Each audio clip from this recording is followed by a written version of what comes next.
It's for you. It's for you.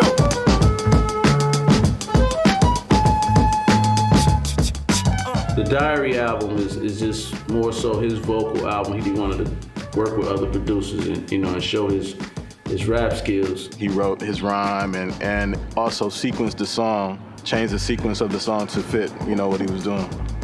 That dude was super lyrical and had a vision. Like, even picking beats from other artists, he knew how to write to those beats and make them his, you know? That's pretty dope to me for another cat that I look up to be like, yo, I need you to do some work on my album. You know what I'm saying?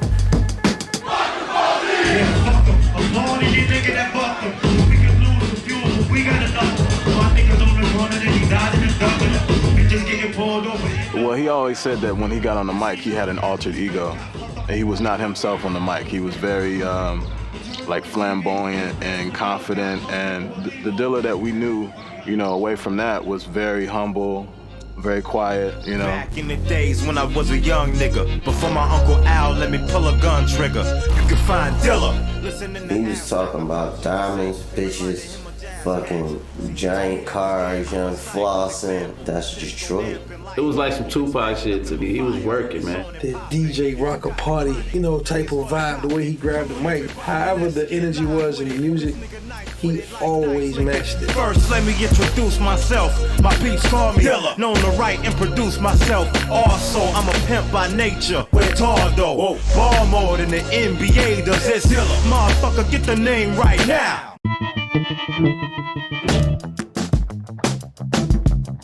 Well, Dilla found some crazy software for backing up his drives.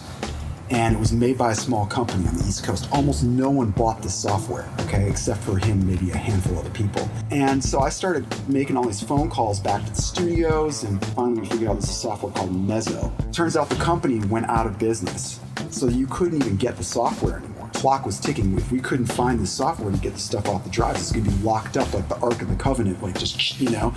And so we're like, how do we get this stuff off of here? I finally got the software. We opened up the tapes, and there, sure enough, there were all the sessions, like all the songs, all the versions, and like a million versions, man. Like, we had to figure out, okay, what was he thinking?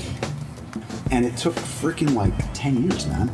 You know, it took 3 or 4 years of trying to get J-Rock to go through the tapes and dig out the right takes that he thought were right. But this is the official, you know what I mean? This is the last piece of the puzzle. You know, we did our best to fill the fucking cracks in. At those points in the past where I could have given up, that I decided not to give up because I believed in the man and I believed in his music, and I ultimately believed in the way that he worked with people, and I felt that I owed it to him to see this one through. How am I gonna play a beat for another producer that I'm heavily influenced by? But he know I have my own thing, and I think that's obviously why he even invited me to be on this project. I played those 2 tracks, he was like, yo, that's it right there. I made diamonds like as soon as he walked in the door, you know what I'm saying? When he walked in the door, I just started fucking with the record and shit. He was like, fuck with that, you know what I'm saying? I was like, yo, anything you need me to do to him? Like, nah, just do what you do. So I did what I did and played his vocals, and that was it. He knew how to hire the right people.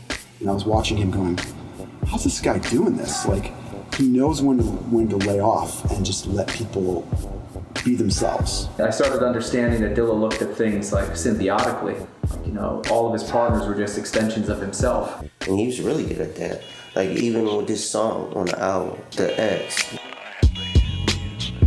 all he really did was pick me up. We drove around, listened to some music and shit, and then we went to the studio.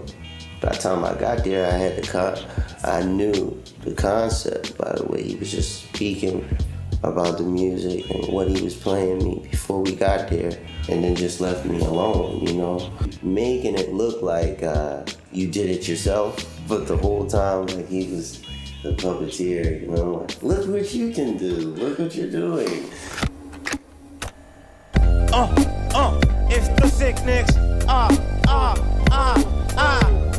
Well, I won't even say just Detroit, because Detroit is definitely influenced by Dilla, but I think the world is influenced by his music, like especially not even producers, we speaking of like musicians, like drummers, bass players, piano players.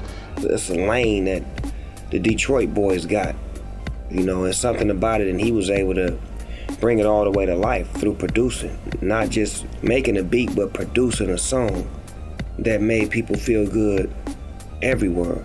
I just worked with a guy this week who's super talented, Blood Orange, Dev Hines. You know, we just did his record and he was talking a lot about Dilla. What did you know about him and how was he to work with? And I worked with Animal Collective this year. Same thing, you know, oh, we like Dilla at the low end, the punch, okay? Or we'd go out to a club and, you know, Tom York and Nigel Godrich, he's playing Fuck the Police. You cannot ignore the range that he has.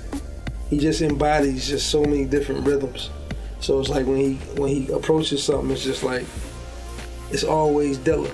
And man, I was using everything I had learned from watching him, dude, by being around him and watching his style, of the way he approached things. You just create, because that's what you're born to do, and that's what Jay fucking did, especially we got in Studio A. Man, that magic was incredible. This is Dilla, in his own words, showing a very, you know, multifaceted character. And some of it's vulnerable and sweet, and some of it's brash and arrogant, and I think that all of it can live together.